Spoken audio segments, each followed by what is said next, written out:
हाय everyone, अस्सलाम वालेकुम। Welcome back to my channel. उम्मीद करती हूँ आप सब लोग खैरियत से होंगे। तो आज मैं अपने लिए एक खूबसूरत सी कोटी रिक्रिएट करने वाली हूँ, जो कि मैंने ऊपर वीडियो में वेयर की हुई है। ये मैंने ख़ुद रिक्रिएट की बसंत के लिए, क्योंकि मैं बसंत के लिए कुछ चटपटा सा चाहती थी, कुछ अच्छा सा। तो मैंने पिंटरेस्ट देखा, इंस्टाग्राम देखा, तो मुझे लगा कि मुझे कोटी ही बनानी चाहिए, क्योंकि कोटी वहाँ पर बहुत ट्रेंड कर रही थी। लेकिन इस कोटी की प्राइस पता करने के बाद मुझे एहसास हुआ कि मुझे ये बाय नहीं करनी है, मुझे ये ख़ुद बनानी है, क्योंकि इस कोटी की प्राइस थी 5500, जो कि बहुत एक्सपेंसिव थी। सबसे ज़्यादा एक दिन के लिए तो बहुत ही ज़्यादा एक्सपेंसिव थी।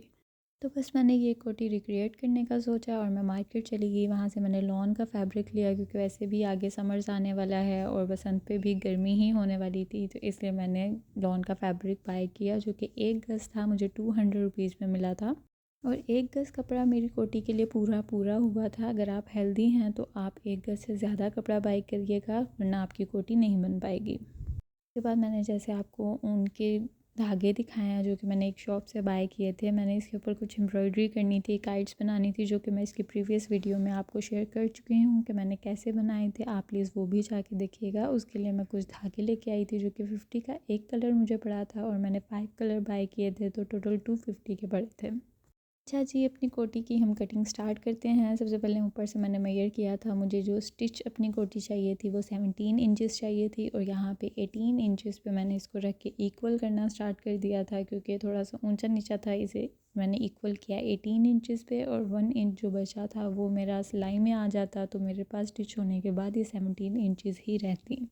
तो जी, इसकी लेंथ कटिंग करने के बाद हम हिसाब लगाएंगे कि हमें अपनी कोटी कितनी खुली चाहिए। ये इक्वल नहीं होती है ऊपर और नीचे से। हमें देखने में ऐसा फ़ील होता है कि बिल्कुल ये स्ट्रेट इसकी कटिंग होती है, बट ऐसा नहीं है। इसको हम थोड़ी सी ए लाइन शेप देंगे। नीचे से थोड़ी सी खुली होगी और ऊपर से थोड़ी सी तंग होगी, क्योंकि ऊपर हमारा शोल्डर होता है, तो उसकी कटिंग थोड़ी सी कम होती है और नीचे वाली हिस्सा थोड़ा सा ज़्यादा खुला होता है।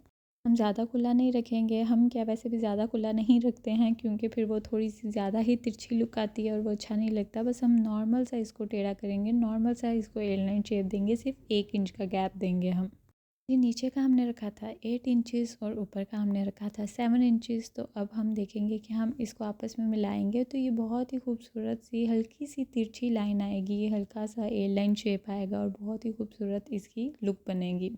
आपने 8 इंचेस पे और 7 इंचेस पे ही कटिंग नहीं कर देनी है। वो हमारी स्टिच होने के बाद हमें इतनी चाहिए, नीचे से 8 और ऊपर से 7। लेकिन स्टिच करने के लिए हमें अंदर सिलाई के लिए कपड़ा छोड़ना पड़ेगा, जो हम 1 इंच नीचे से छोड़ेंगे और 1 इंच ही ऊपर से छोड़ेंगे। कपड़ा छोड़ने के बाद हमने इसको अपने मेजरमेंट, हम जिससे भी कर रहे हैं, वैसे तो आपके पास स्केल हो तो उससे इजीली आप ड्रॉ कर सकते हैं लाइन को, लेकिन मेरे पास इस टाइम स्केल अवेलेबल नहीं था, तो मैंने अपने इंचेस टेप को ही थोड़ा मैनेज किया और इसके निशान लगाने शुरू किए, ताकि मैं इसको सही तरह से कटिंग करूँ और मेरी कटिंग जो सी है वो ख़राब ना हो, एक इक्वल सी लाइन आए। मैं अगेन आपको बताऊंगी कि अगर आप थोड़े से हेल्दी हैं तो आप इसका कपड़ा थोड़ा ज़्यादा बाय करिएगा, क्योंकि ये मैं बहुत ज़्यादा स्लिम स्मार्ट हूँ, तो इसलिए मेरे लिए ये पूरी हुई थी। अगर तो आप थोड़े से भी हेल्दी हैं तो आपको ये कोटी पूरी नहीं आएगी। आपको कम से कम जो सा है वो 2 गज़ कपड़ा तो लेना ही चाहिए। लेकिन चलें, अगर उससे थोड़ा सा कम करेंगे तो 1.5 गज़ कर लें, बट 1 गज़ आपके लिए बहुत कम होगा। कि या तो कोटी आपको बहुत ज़्यादा टाइट होगी, बहुत तंग होगी कि वो आप डोरी बांधेंगे तो बिल्कुल अच्छी लुक नहीं लगेगी, या वो बहुत ही उचकी सी होगी, लाइक ऊंची होगी, तो उठी होगी तो भी अच्छी नहीं लगेगी। इसलिए आप उसका फैब्रिक पूरा लीजिएगा ताकि आपकी कोटी बहुत अच्छी लगे। अच्छा जी, इसकी कटिंग करने के बाद हम इसके गले की कटिंग करेंगे कि हम गला कितने इंचेस पे रखेंगे। हमने 4 इंचेस जो सा है वो लंबाई में मेजर कर लेना है, वहाँ पे निशान लगाना है, और 4 इंचेस ही हम शोल्डर से मेजर करेंगे। लाइक हमने ऊपर निशान जो लगाया था वो 7 इंचेस पे लगाया था, तो हम 7 इंचेस से मेजर करेंगे। हम लास्ट से मेजर नहीं करेंगे, क्योंकि 1 इंच जो हमने छोड़ा है वो इंच हमने सिलाई के अंदर के लिए छोड़ा है, बट हमें स्टिच होने के बाद कितना चाहिए, 7 चाहिए, तो इसे हम 7 से ही मेजर करेंगे कि हमें स्टिच होने के बाद अपना शोल्डर 4 इंच चाहिए। तो इसलिए हम 7 इंचेस से 4 इंच तक छोड़ के वहाँ पे निशान लगा देंगे, और इसके बाद नीचे लंबाई में 4 इंच पे निशान लगा देंगे अपने गले के लिए। अब हम क्या करेंगे, एक प्लेट लेंगे, जैसे वीडियो में मैंने आपको शो किया है, और प्लेट को रख के उसकी गोलाई देंगे। अब प्लेट को आपने दोनों पॉइंट्स पे रख के नहीं मिलाना है, थोड़ी थोड़ी स्पेस आपने दोनों तरफ से छोड़नी है, ताकि जब हम इसमें लेस लगाएंगे तो वो हमारी अंदर फोल्डिंग में पूरा हो जाए और हमारा गला ज़्यादा बड़ा ना हो जाए। जैसे कि मैं अब आपको वीडियो में शो करूँगी कि आपके पॉइंट से इतना इतना दूर जो सा है वो होना चाहिए। फ्रंट गले की कटिंग के बाद हम बैक का गला कट कर लेंगे, तो उसके लिए भी हम शोल्डर का सेम वही मेजरमेंट रखेंगे जो हमने फ्रंट साइड पे मेजरमेंट रखी थी, कि शोल्डर को हम 4 इंचज़ पे रखेंगे। या तो आप अपना फ्रंट की जो आपकी कटिंग थी आप उसको ऊपर रख लें और फिर काट लें, उससे ज़्यादा इजीली हो जाएगा। मैंने भी बाद में ऊपर रख के कट किया था। बैक गले की जो गहराई है वो मैंने आपको शो किया कि वो आपने 2 इंचज़ पे रखनी है गहराई। वो आपने गहराई जो सी है वो 4 पे नहीं रखनी, क्योंकि बैक गला छोटा होता है, तो आपने 2 इंचज़ पे रखनी है। बैक गले की कटिंग के बाद हम फ्रंट वाला गला जो सा है इसको फोल्ड करके इसको दरमियान से कट कर लेंगे, ताकि अलग अलग हो जाए। ऊपर से गले के साथ से ही इसकी थोड़ी सी गुलाई दे देंगे ताकि ये खूबसूरत लगे, और इसके ऊपर लेस भी लगी अच्छी लगे। उसके बाद मुझे इसकी जो सी नीचे वाली साइड थी वो काफ़ी खाली खाली और अधूरी अधूरी लग रही थी, तो मैंने सोचा क्यों ना मैं यहाँ पे वेव बनाऊँ, क्योंकि मैंने इंस्टाग्राम पे जो रेफरेंस पिक्चर देखी थी उसमें भी वेव बना हुआ था। बस इस वेव की कोई टेक्निक नहीं है, ये मैंने बस ऐसे ही रैंडमली फ़्लो में ही किया है। आप भी इसी तरह बस रैंडमली कोई भी शेप दे लें, बट शेप देना मुझे लगता है कि ज़्यादा अच्छा रहेगा, क्योंकि इससे बहुत खूबसूरत लग रही थी। अगर हम इसे प्लेन छोड़ेंगे तो वो इतनी खूबसूरत नहीं लगेगी। बस जो आपने ध्यान रखना है वो इस चीज़ का ध्यान रखना है कि इसका जो कोना है वो लटका लटका, आपको वीडियो में भी थोड़ा शो हो रहा होगा कि थोड़ा लटका लटका सा था। आपने उसको थोड़ा ऊंचा रखना है। आप वेव बनाएं, आप कुछ भी बनाएं, आप उस कोने को थोड़ा सा ऊंचा रखेंगे तो वो बहुत खूबसूरत लगेगा। जी, बस ये 2 मिनट की झटपट सी इसकी कटिंग थी। उसके बाद हम इसकी स्टिचिंग स्टार्ट करते हैं। ये दोनों जो उनसे यहाँ पे पड़े हुए हैं, ये दोनों बैक साइड से इसकी पड़ी हुई हैं। ये एक कोटी है, इसकी सिलाई गुम सिलाई होती है। गुम सिलाई के लिए हमें कपड़ा डबल रखना पड़ता है, तो इसके लिए ये दोनों बैक साइड का कपड़ा है। ये जिसके ऊपर मैंने कढ़ाई की है ये हमारा बाहर वाली साइड पे आएगा, और ये जो हमने ऊपर रखा है ये अंदर वाली साइड पे आएगा। ये जिस तरह शो किया गया है, पहले हम उस कढ़ाई वाले को अपना बिछाएंगे, उसके ऊपर डैश को अंदर वाली साइड पे रखेंगे, और उसके ऊपर जो इसका अंदर का कपड़ा है बैक साइड का उसको बिछाएंगे, फिर हम इस पर सिलाई लगाएंगे। फिर जब आप इसको खोलेंगे तो इतनी खूबसूरत स्टिच होगी ना, अभी मैं आपको दिखाऊंगी, शो करूंगी। अब आपने सिलाई का ये ध्यान रखना है कि आपने इसको लंबा लंबा पकड़ के सिलाई नहीं लगानी, इसको थोड़ा थोड़ा सेट करना है और थोड़ी थोड़ी सिलाई लगानी है। इस तरह बहुत खूबसूरत लगेगी और बहुत ही आराम से ये काम हो जाएगा, क्योंकि अगर आप इसे लंबा पकड़ के लगाएंगे ना तो अंदर से लेस का निकलने का खतरा होगा। गैस हिले नहीं, कहीं इधर उधर ना हो जाए, कपड़ा कम ज़्यादा ना हो जाए, इसलिए आप थोड़ा थोड़ा पकड़ के इसकी सिलाई लगाएं। तो अब ये देखें, इसका एक साइड जो सी है वो बन के तैयार हो गई थी, और ये कितनी प्यारी रेस लगी है। और ये गुम सिलाई मैंने आपको अंदर से भी दिखाई है, कितनी क्लीन हुई है कि आप सोच नहीं सकते। मुझे तो यकीन नहीं हो रहा था। ये टेक्निक मेरी मामा ने बताई थी, जो कि मेरी आपी ने स्टिच किया। अब जब हम इसके शोल्डर्स को आपस में अटैच करेंगे तो उसकी भी ये टेक्निक है कि हम ऊपर नीचे रखेंगे, फिर जो इसकी बैक साइड है उसका एक जो हम है उसको उठा के ऊपर रखेंगे और फिर उस पर सिलाई लगाएंगे, और जब उसको खोलेंगे तो वो बिल्कुल गुम सिलाई से शोल्डर भी अटैच हो जाएगा।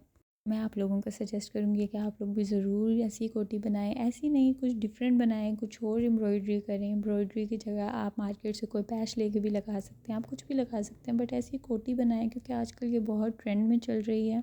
पिंटरेस्ट पे बहुत वायरल है, इंस्टाग्राम पे बहुत वायरल है, लेकिन इसकी प्राइस भी बहुत ज़्यादा है। तो मुझे लगता है कि बाय करने से बेहतर है कि हम इसे खुद बनाएं। एक तो खुद बनाई हुई चीज़ के साथ बहुत प्यार होता है, हम उसे बहुत प्यार से बनाते हैं, हमें उसके साथ लगाव भी बहुत ज़्यादा होता है, और दूसरा हम उसके लिए अच्छी क्वालिटी की चीज़ यूज़ करते हैं, और जो कि हमारी बहुत लंबे टाइम तक चलती भी है।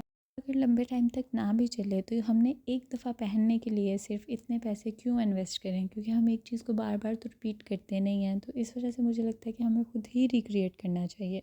अच्छा जी, कोटी स्टिच करने के बाद हमें याद आया कि हमने होल्डर्स तो बनाए ही नहीं अपने डोरी को रख लगाने के लिए, तो उसके लिए आप इन्हें एक कपड़े को फ़ोल्ड किया और उस पर सीधी सिलाई लगा दी। उस सिलाई को बाद में उसके कोने में सुई का टांका लगाया और उसके अंदर से सुई को बाहर निकाल लिया।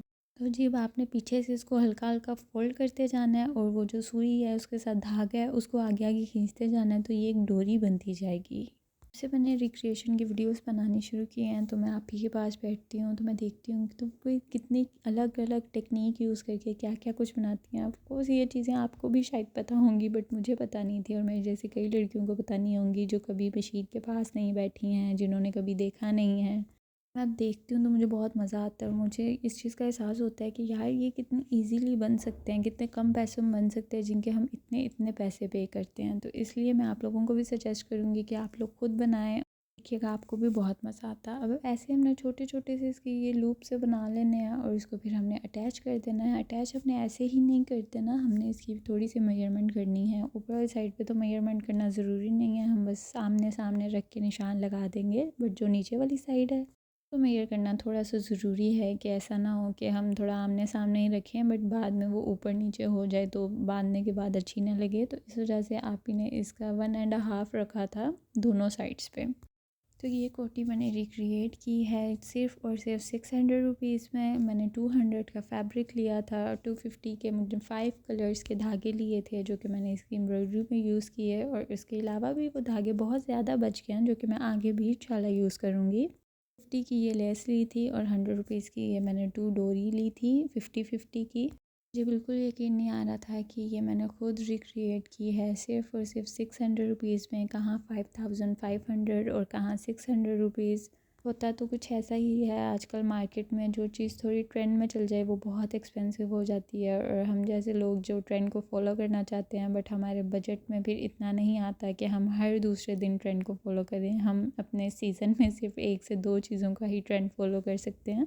बट अब ड्रेसेस की रिक्रिएशन ने हमें ये आइडिया दिया है कि हम एक सीज़न में ज़्यादा से ज़्यादा चीज़ों को खुद रिक्रिएट करके अपने बजट के अंदर अपने आप को हैप्पी फील करवा सकते हैं। मैं तो इस कोटी से बहुत ही सेटिस्फाई थी और बहुत ही हैप्पी थी। मैंने बसंत पे इसको वेयर किया था और मैं लिटरली बहुत खुश थी, बहुत ज़्यादा। और मैं चाहती हूँ कि आप लोग भी इसे बनाएं और मुझे फ़ीडबैक शेयर करेंगे आप लोग कितने हैप्पी हैं इसे बना के। और मुझे सजेस्ट करिएगा कि मुझे मज़ीद कौन कौन सी ड्रेसेस को रिक्रिएट करना चाहिए। अभी मेरा स्टार्टिंग है तो थोड़ी सी वीडियो में या वॉइस ओवर में 19-20 हो जाती है, तो उसके बारे में मुझे गाइडलाइन दीजिएगा। उम्मीद करती हूँ आपको आज का व्लॉग अच्छा लगा होगा। Thanks for watching. Please subscribe to my channel. अल्लाह हाफिज़।